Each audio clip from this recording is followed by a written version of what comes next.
За сайн байцгаана уу? Содон нар компани захирлсэгчд байна. Манайх Төв аймгийн Заамар суманд уул уурхай хөдөлгөөн хамгаалалтын ажлын гутал үйлдвэрлэдэг юм үйлдвэр байгаамаа. Сумандаа нийт 13 хүнийг байнгын ажлын байраар ханган үйл ажиллагаа явуулдаг. Би 2019 онд бараг 2-3 сарын ажилд олж төслөө өөрөө боловсруулад 7-8 хоногийн ажил болоод айгүй бичгээр бүрдүүлээд жижиг дунд үйлдвэрлэлийн санд маш баяртайгаар төслөө өгчээсэн. Тэгсэн чинь миний төсөл хасагдсан байсан.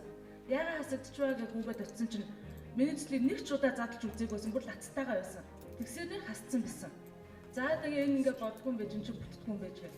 Тэгээ 2021 оны сая хавар дахиад нэг 3% үнэтэй зээл манд банкар дамжиж олгогдсон. Тэгээ би сумандаа банкнда бас л бөөн бичиг баримт толгойд юугаа өгсөн, хүсэлтээ өгсөн. 2 сар шахуу хүлээлгэж санхүүжилт дуусчлаа. Олгогдоод байхгүй болсон. Одоо дахиж олгогдохгүй гэсэн. Гэвч суманд чи ерөөсөө 1-2 хон л үйлдвэрлэл байгаа.